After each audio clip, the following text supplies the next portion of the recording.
Hello folks, Halo here. I just finished playing BPL, and I've got to say that it was some of, if not the most fun that I have ever had playing Path of Exile. I'm going to tell you all about it and do a recap of the event, tell some stories from things that happened, go over builds. We'll also be doing a channel update where I'll talk about the things you can expect from the channel going forward.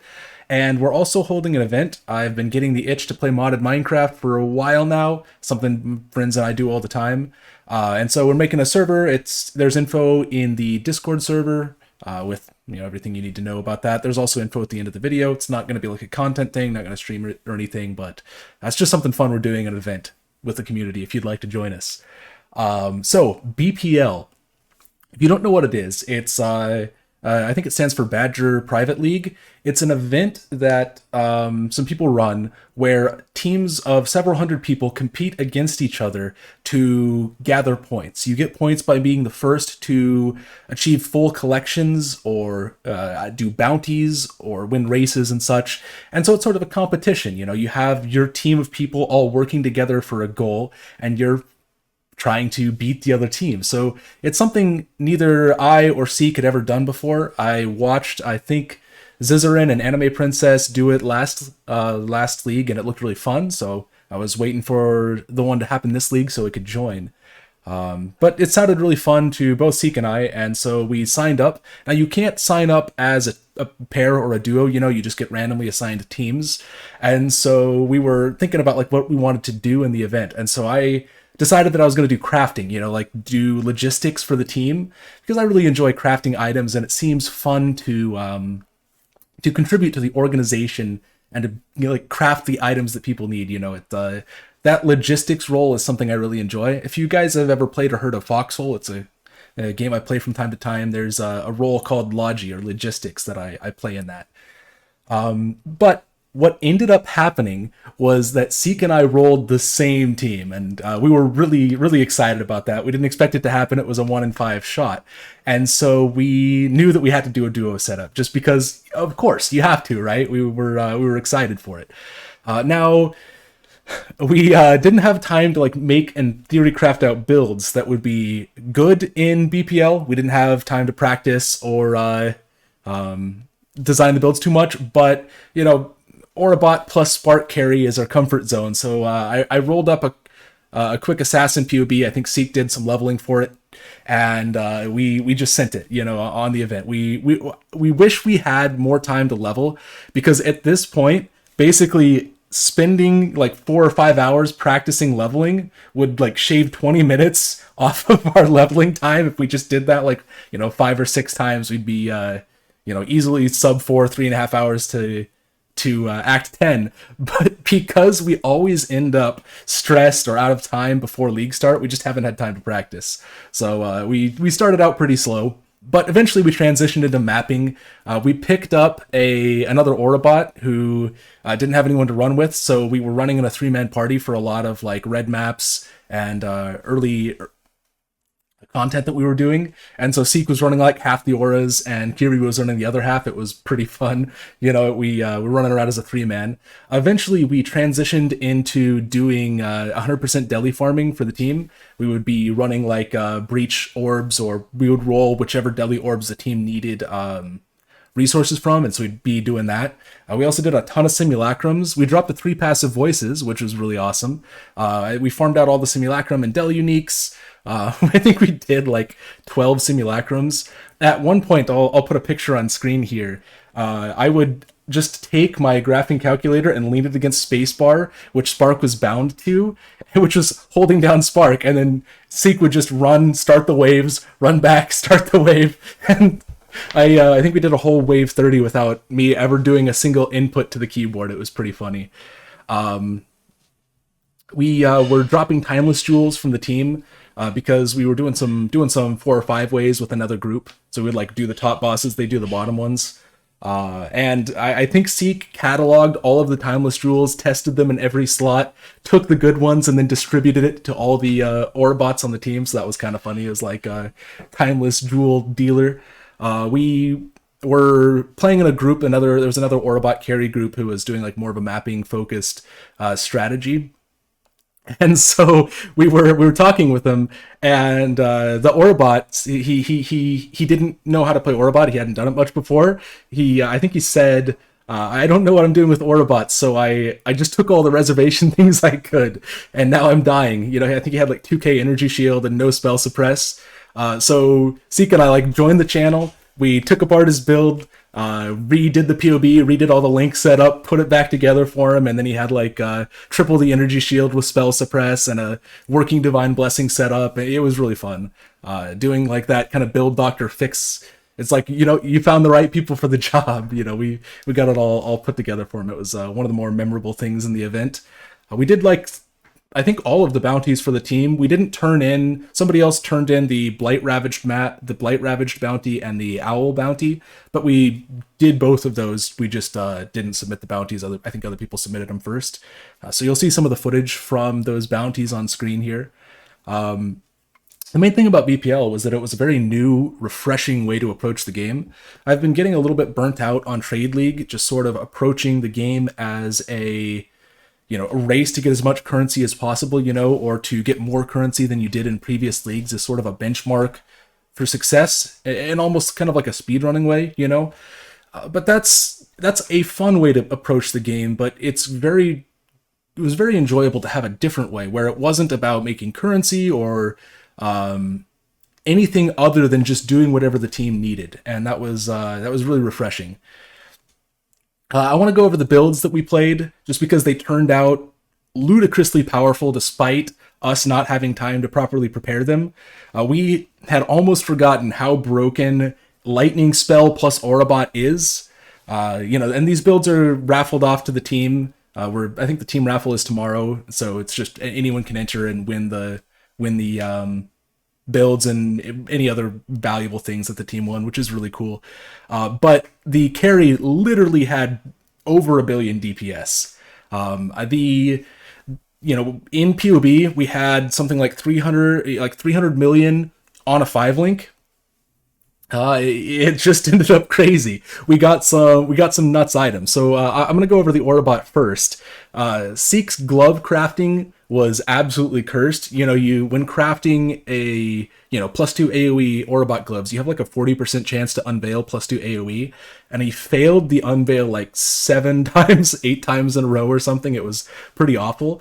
We also crafted a absolutely nutty Orobot body armor. Like, look at this thing, it's insane. That was literally, we bought I think Crusader intelligence base, or we didn't buy, somebody just had one. We immediately elevated, succeeded. I alt spammed for aura effect on a, Redeemer body armor, hit it, then, did Wild Bristle Matron, Reforged Cold to get the second, immediately hit the elevate again. We awakened the 2, got intelligence as a suffix. We did a Bristle Matron, suffixes can't be changed, Reforged defense, get 1 T2, block life, slam, we get another T2 ES, and there you go. It was like perfect success. It was one of the craziest crafts we've ever done. This item is nuts. And then I hit the 30% aura affected divine with a single divine orb, so it was a pretty cool thing. Like I said, we also dropped the 3 passive voices doing simulacrum, so we're using that. We also have a Supreme Ego Impossible Escape. Team just had one, so we threw it on, and that ended up saving a ton of passive points. On the carry, we have a Impossible Escape for Imbalanced Guard, which is like the best in slot 1. Again, you have the best in slot 1 for the Orobot and the carry. It was pretty funny. We actually had multiple Imbalanced Guard Impossible Escapes. It was great. Veracity was like killing the bosses on cooldown, and had so many drops from them. Also had this really unethical Watcher's Eye that was pretty cool. It gives, pin, base crit, and lightning as ES leech, which is nice. It doesn't matter that only a small percentage of your damage is lightning, because you're capping out leech instances anyway. Went with power charge stacking because we were playing an assassin as the carry. Inquisitor is still the best carry in a duo for Spark. There's little dispute there, but once you get super high once you get like high investment where you have like a timeless jewel, once you have an impossible escape, nebs, that kind of thing, then trickster, occultist, assassin, ascendant, hierophant are all perfectly viable. You know, ascendancy isn't very build defining for spark at that level. You just get some damage in different ways, you know. But yeah, this carry ended up insane with power charge stacking. Like, there's so many things that this character didn't even have, like Nature's Patience, which is just 20% double damage, you know, just didn't have one, couldn't find one, so yeah, didn't get to use one of those. There was a funny story with the Timeless Jewel that I was using for Inner Conviction here. At one point, we had an Inner Conviction that was just bricking notables, but it still... we had a Militant Faith that was bricking notables, but still gave us Inner Conviction. We dropped 6 divines in a single map from a divine altar, and so I divined it once, saw that it didn't brick any of the notables, equipped it, and I was like, that's good, right? So a few maps later, I noticed that we're just doing no damage. Like, we're still killing 100% Delirious, you know, but like, these Delirious bosses are taking several seconds to die, and it was I don't know, like 5 or 10 seconds, you know, which is still crazy damage, but it was so much less than we had before. So like, what's going on? Eventually, you know, we were like looking at the map mod, like, are we crazy? I had accidentally, because with an Aurabot you can just divine a Militant Faith, you don't care about the keystone. I just in my head was thinking that I don't have to think about the keystone, but what I did is I changed Inner Conviction to Transcendence, and Transcendence gives you minus 15% max res, which means your nebuluses do nothing. And so it's running around without the 1200% increased damage that Nebs give. So that was pretty funny. On the Aurabot, Scientia of Benevolence is a awesome item. We really enjoyed using it. I'm Exiled died for this. If you haven't seen the PK clip, I'll put it up on stream. It used to say that all of your flasks would apply to your linked target, and what that means is you can do things like that and kill party members by linking to them, and then, you know, using like Coruscating Elixir plus Dodries, which causes you to take chaos damage, you know. Now GGG reworked that into the mod that it only says it uses your like magic utility flasks. Now the problem with it before was that the Aurabot's Coruscating Elixir would get applied to the carry, and so you can't just socket that item in, because now your carry can't use their life as a defensive tool. Now, we were theory crafting an Ivory Tower based carry. Getting Coruscating Elixir for free would be really good, because then you could reserve that life, get it as a huge energy shield pool, and it would have been extremely strong. But now what you can do is, since Coruscating Elixir doesn't apply to the carry, that belt lets your Aurabot run like Granite plus Jade plus double Ellie Flask, like Sapphire and Topaz. And that means your carry gets an enormous amount of defenses from those flasks. And it let us run Annihilating Light before we had Purities online on the Aurabot. So you need that Ellie Resist, so we were just getting the Ellie Resist from the Aurabot's flasks, and the carry would run a Ruby Flask, so the carry would now have triple Ellie Flask, and then would be able to run damage flasks like Edziri's Promise, Silver, Diamond Flask, etc., while still having all the defenses. I don't know if we'll use this item and build in like the build guide going forward. I think anytime that Seik and I play Aurabot carry duo, we're going to use this belt because it's just so good, but I don't know how much people hate link uptime, and if you use this belt and don't have good link uptime, or just don't use Soul Link, obviously it's absolute garbage, right? So we'll probably see how people feel, talk to some people before, the last thing we need to do is have yet another different version of the Aurabot that uses it, so we'll probably lean one way or another. We might talk about it in the guide, I don't know. But yeah, these characters ended up extremely strong. We would delete like Kosis and Omni and Wave 30 Simulacrum before they even were able to start a attack animation, so it was pretty hilarious. I want to talk a bit about the videos and content that I want to make going forward. One thing that I've noticed is that I'm seeing lots of patterns in the mistakes people make when like posting for build help or asking questions. You know, at this point, the Discord server's been up for a long time. I've reviewed dozens, if not hundreds of people's POBs. And so, you start to see patterns and you start to see really common mistakes. So people don't know how to use Path of Building. They just don't. Like, it's a really complicated software, you know, even if you know how to import a build and mess around with it, there's so many things with Path of Building that are extremely powerful, but hard to know if you just haven't spent hundreds of hours in it, you know, like Seeker I have. So one of the things I want to make is a Path of Building guide, because there's not any, at least that I could find, like high quality, well edited guides that explain not just what Path of Building is, but how to use it to troubleshoot your build. Like, one common thing, and this is a question I've seen asked like 30 times this league at least, is I can't reserve this aura on my life as the aura bot. What am I missing?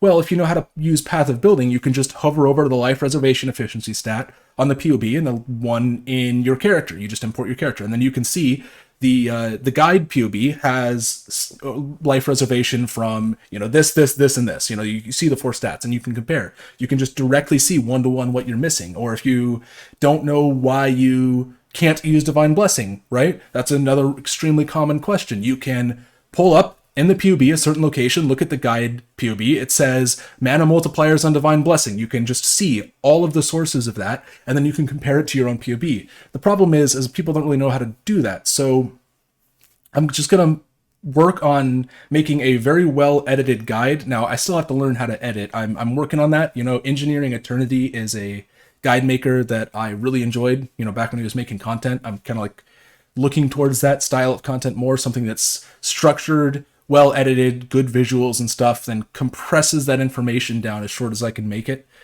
So yeah, that's one thing that I think will be enormously useful for people.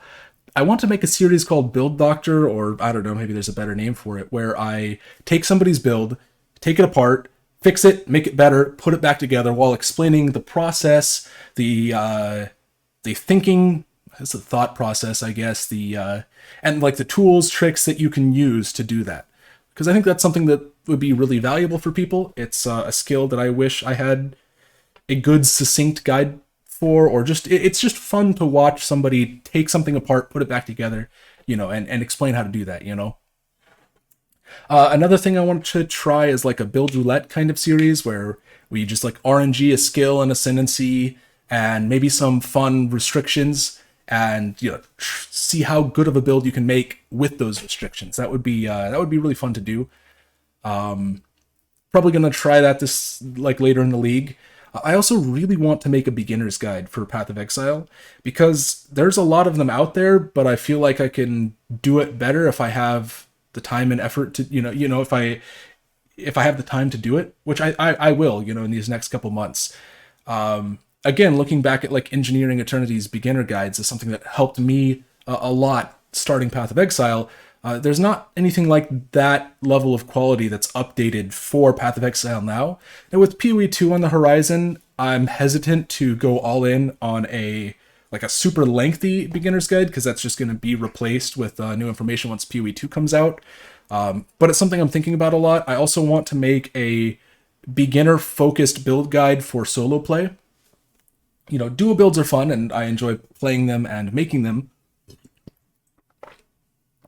But it'd be nice to expand the horizons of the channel to cover more than that.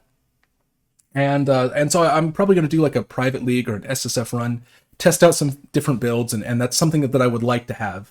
You know, an example of an excellent build and guide for it is like Pox's Righteous Fire. Again, nothing but good things to say about that. But I wish there was more guides like that, more builds in that vein of quality, and you know. And so I'm going to try to make one. Let's see, what else? I want to talk about streaming a little bit. I guess we're in the middle of the channel update part, right? Streaming is very fun, and I enjoy it, but it's also stressful to me. When I play games by myself, I'm usually pretty quiet and focused, or just talking with friends. But when I'm streaming, I kind of feel the need to be on, like to be switched on, to be engaging, to like be commentating actively. And that is a fun process. I do enjoy it. But it adds a bit of stress. Now, that stress is completely offset when you have people in the chat to talk to, because interacting with viewers and talking to you guys is really fun. But what that means is when streaming, if there aren't people in the chat to talk to, you get or at least I feel like the stress of feeling the need to be on and entertaining, but without the fun and relief of talking with people and having, kind of a back and forth that makes it feel a lot more natural. And the thing with streaming is the only real way to grow a stream following is to stream. But streaming without a stream following is pretty hard, right? I think I definitely get in my own head a little bit too much, where I put too much pressure on myself when streaming or like making content to be entertaining. I think I should just do it, right? Like, what's the harm? I always think that if I stream and then I'm not entertaining, then people will watch, see that I'm not actively talking to chat, and then they won't come back another time, right? Now, that's also that's true to an extent, but I think I let that control when I do and don't stream too much. It's why I haven't streamed a lot of like theory crafting in the past. Now, I did stream build making this league, even though I was kind of quiet and focused. A lot of people watched, and we had a really good time talking with chat. That was a lot of fun, and I'll definitely be streaming like the build making process before leagues going forward, because that was really enjoyable. But we'll see. I'm still trying to figure out how I feel about streaming in general. I want to do it more because it's really fun, but I think I also get in my own head a lot about it, so we'll see. There's a bunch of stuff that I'm working on for like next league and going forward. One of the things I'm working on is just making the guides better. It's a really generic term, but truth be told, the video guides, at least all of the ones I've put out so far, I mean, they're not bad, they're not awful, they're decent, and importantly, the guides contain a lot of information that you can't get anywhere else. And not only that, but the builds that the guides cover themselves, the builds are absolutely fantastic. They're excellent quality, they're well constructed. So I'm not trying to be down on my content when I say this, but the build guides are shit. They are just not good, objectively, because there's no visual, there's no visual stimulus, gameplay footage on the builds as they're played. They're generally not scripted beforehand. Usually we'll have an outline and then we'll just go through the outline and talk, like with just POB open. There's so many better ways to make a build than that. A good intro, good visual examples of gameplay at showcasing different versions, visuals that showcase information that is much better conveyed through a visual diagram rather than trying to just talk about it through POB, In terms of editing quality, scripting quality, organizational quality, the build guides can be so much better, and that's something I really want to work towards. To do that, I'm having to actually learn how to edit, and not just splice pieces in or out, but to do movement, to do animations, to easily put text on and off screen without it taking forever and having to re-Google how to do it every single time. So that's something I'm working on. I also am gonna resume working on the wiki very soon. The thing with the build guides is they are very long because they contain a shit ton of information, right? Like the Orbot guide was 1 hour and 10 minutes long, this latest video. And I saw a comment, somebody had linked the guide, and somebody else, I think it was in like the general PoE Discord server, and someone else said 1 hour and 10 minutes long, that is an ultimate guide. And it's just kind of funny, but yeah, it could be way shorter, because a lot of the information that we talk about that makes the guide so long could be moved onto a wiki and contained in a much better format. And so that's something that's going to help make the guides better, because instead of talking about all the things you have to worry about when switching between versions of progression, we can just take that information, put it on the wiki on a page dedicated to transitioning between version A to version B, and then it's there in a linkable format, and we don't have to talk about it so much. We can just refer people to that page instead of having to cover all the things in the video itself. We've also got lots of tools for making the guides better now. POB allows you to import POBs as directly into the party play screen now, which is a new feature they added, which is excellent. Liberator has made yet another awesome tool for storing timeless jewels and searching for them. And so Seik and I are probably going to work on getting that database filled out and fleshed out, so when it comes to trying to find a seed, you have a database that's easily accessible that lists most of the different Orobot seeds that are the best for different things, you know. So that'll be fantastic. Yeah, there's a lot going forward that we can do that'll be like new tools that we can use to make to make the builds better. I also might make a Patreon at some point. Like once I feel like I've created enough content that's like actually useful or even potentially deserving of having a Patreon, then I might make one, but we'll see. That's still going to be a ways out. I won't be doing anything before next league at the very least. You know, we'll see how the content goes leading up to there. Also, I want to do some events and such. We've got a massive Discord server now, which is really cool. You know, like the channel has about 5,000 subscribers, which is awesome and still kind of mind-blowing. But like the Discord server is even bigger than that. I think it's close to 6,000 now. Which, you know, usually people like content creators, you know, like they'll have like a, you know, YouTube channel and then I'll have like a fraction of those people in a Discord server community, you know, but it's the opposite. You know, the Discord server has been massively outgrowing the channel, which is kind of funny. I find that amusing. It's like just a really awesome place. So thank you to everybody who helps answer questions there and talks and contributes to making that an awesome place to do, or awesome place to be. I've always wanted to have a community to do stuff with, like even playing games. Like I talked about the Minecraft server, and I'll give more information later. But doing stuff like that, playing a game like Valheim, maybe making a TF2 lobby and just getting a bunch of random people to play that. You know, there's so many games that are really fun if you have a bunch of people. But the problem with those games is, how do you get a bunch of people to play? You know, do you just join random communities? A lot of those are moderated really poorly, or, you know, but we have an awesome community with really awesome people. So I'm going to experiment with running some events like between leagues when there's like downtime, you know, and not a lot of people are playing PoE.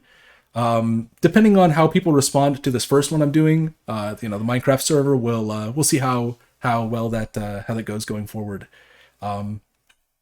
Yeah, so onto the Minecraft server, finally the info. Again, there's not going to be any content about this or anything. This is just for fun, something I was going to be doing with friends anyway, so I decided to make it open to people. We're going to be playing Greg Tech New Horizons, which is, I think, one of, if not the most polished mod packs for Minecraft that exist. It is known to be extremely difficult and has lots of progression required. And so I'm kind of like wanting to take a team-based approach. I'm making like a faction with friends, and we're going to work on progressing this together, like building a group base, kind of doing, you know, being a little communist collective. All of you are more than welcome to join us on our team, or to make your own, or just play solo.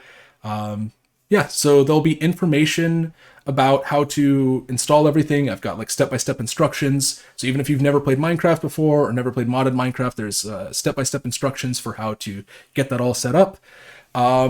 There's also like server information. You'll have to, you know, give me your name so I can whitelist you. There's a channel for that as well. But yeah, you should join us. Thank you guys for watching. I'm looking forward to getting a lot of the content I'm working on released for next league. I hope that we can have the wiki in a really awesome state by then.